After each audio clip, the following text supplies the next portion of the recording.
যে আমাদের কাছে যারা গণতন্ত্রের জন্য সংগ্রাম করছি বা বিরোধী রাজনীতি করছি আমরা, যারা আমাদের জন্য ছিল এই যে এলাকাটি এত চমৎকার, যে বৃক্ষরাজি শোভিত এবং ঐতিহ্যের ধারক বাহক যে জায়গাটি বর্ধমান হাউস এবং বইমেলার যে জায়গাটি, সেটি ছিল একটি আতঙ্কের জায়গা। সেই স্থানটি ছিল একেবারে প্রচণ্ড ভীতির জায়গা। কখনো যদি মনে করেছি যে আমরা এই চত্বরে আসব, বইমেলা শুরু হয়েছে, কিছু বই কিনবো, অনেকের সাথে দেখা হবে।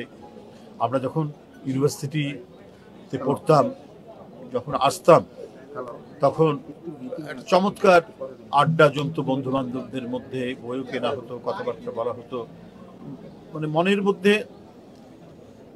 অন্যরকম একটি আনন্দ এবং প্রেরণা কাজ করত। কিন্তু এই 17 বছর সে প্রেরণাটা ছিল না। যমুনা ইলেকট্রনিক্স এর সুপার এক্সচেঞ্জ অফারে একের ভিতর 3 পুরনো বদলে নতুন নিন যমুনা ইলেকট্রনিক্স। একটি বই আমার বেরিয়েছিল, শিক্ষা ও রাজনীতি, 2013 সালে। আমার মনে আছে অত্যন্ত ভীতিকরভাবে এখানে উপস্থিত হয়ে কোনো রকমে বইটির মোড়ক উন্মোচন করে দ্রুত এখান থেকে সরে যেতে হয়েছে। এবং বইয়ের যেখানে মেলা বসে, সেখানে তরুণ তরুণীদের ভিড় হবেই, কিন্তু সেই জায়গাটি যখন ফ্যাসিবাদের আক্রমণের ছোবলের মধ্যে পড়ে, তখন সেটি আর আনন্দ মেলায় পরিণত হয় না, সেটি হয় একটি ভয়ার্ত এবং ভীতিকর পরিবেশ, এবং সেই পরিবেশের মেলা বসে এইখানে। এটাই হচ্ছে ফ্যাসিবাদের পরিণতি আমরা এইখানে দেখেছি। আজ অনেক দিন পর মনের আনন্দের যে মেলা অনুভব করছি, সেটা আমি বলবো যে এটা একেবারেই আমাদের কাছে ব্যতিক্রম মনে হচ্ছে। 16-17 বছর পর এখানে আসা, এবং আপনারা গণমাধ্যমের সাংবাদিক ভাইদেরকে এখানে পাচ্ছি, এখানে বিশ্ববিদ্যালয়ের নবীন বর্তমান ছাত্ররা আছেন, কিছুদিন আগে যারা বেরিয়েছেন তারা আছেন, সবার মাঝখানে বসে এই কথা বলতে খুবই আমাদের ভালো লাগছে, মনটা ভরে যাচ্ছে। বন্ধুরা আমার, সত্যিকার অর্থেই গণতান্ত্রিক পরিবেশ যদি থাকে সত্যিকার অর্থে, তখনই না সব কিছুর বিকাশ হয়, তখনই না সব কিছু এগিয়ে যাওয়ার একটা পরিবেশ তৈরি হয়। আর সেটা যদি অবরুদ্ধ থাকে, তখন তো কোনো কিছুরই বিকাশ হবে না। কারণ আমাকে একটি ঘেরাটোপের মধ্যে থাকতে হয়, আমাকে নির্ধারিত কিছু বিষয় বলে দেওয়া হয়, তার বাইরে যাওয়া যাবে না। হুমায়ুন আহমেদ একটি বই লিখেছেন, সেই লেখা বইটিকে পরিবর্তন করার জন্য হাইকোর্ট নির্দেশ দেয়। তাহলে কি আমল ছিল গত 16 বছর 17 বছর?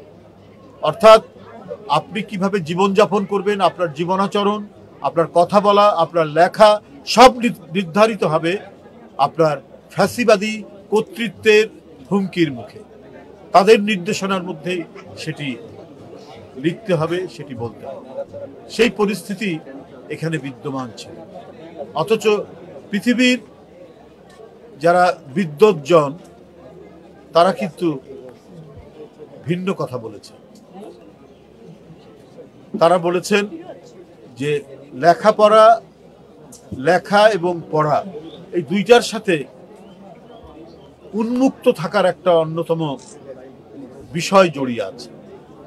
যদি উন্মুক্ত পরিবেশ না থাকে, যদি নির্ভয়ে যদি কথা এবং লেখা না যায়, তাহলে নতুন কিছু তৈরি হওয়ার সম্ভাবনা একেবারেই থাকে না বা কম থাকে। এই কারণেই যুগে যুগে বিভিন্ন বিপ্লবের মধ্যে দিয়ে শুধুমাত্র ওই জায়গাটি এসছে যে আমরা নির্ভয়ে আমাদের কথা বলবো। হ্যাঁ, আমি আপনার সাথে ভিন্ন মত হতে পারে, কিন্তু আপনার ভিন্ন মতের মধ্যেও আপনি কথা বলবেন, এইটার জন্য যে জীবন দেওয়ার যে প্রতিশ্রুতি দিয়েছিলেন ফরাসি দার্শনিক ভল্টেয়ার, এটার কোনো বিকল্প নেই।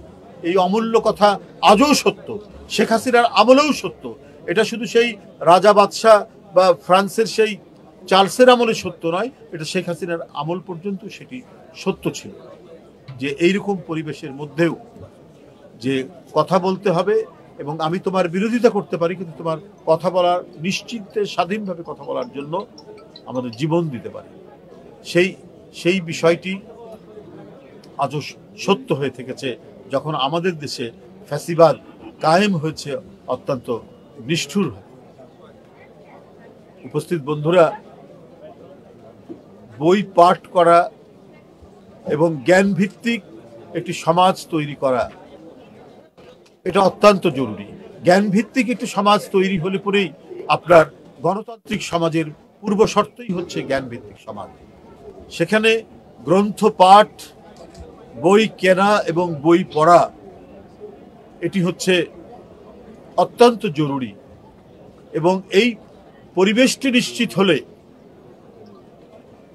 আপনার বই কেনা এবং বই পড়ার আগ্রহ সৃষ্টি হবে মানুষের। এটাই পৃথিবীতে দেখা গেছে। একজন বিদগ্ধ জন বলেছেন, যে বাড়িতে একটিও বই নেই সেই বাড়িতে হয়তো অনেক খাবার আছে, কিন্তু ওই বাড়িটি একটি রেস্টুরেন্ট, ওটা একটি বাড়ি হিসেবে বিবেচনা করা যাবে না।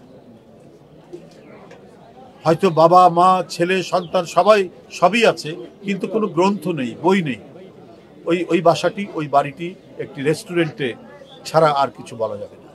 সুতরাং আজকে আমরা যতটুকু স্বস্তির নিঃশ্বাস নিতে পারছি, যতটুকু আমরা আলো বাতাস পাচ্ছি, আমরা এটির পরিধি আরো বিস্তৃত করতে হবে। আমাদেরকে সামনে যে কাজগুলো আমাদের বাকি রয়েছে সেগুলো নিশ্চিত করতে হবে।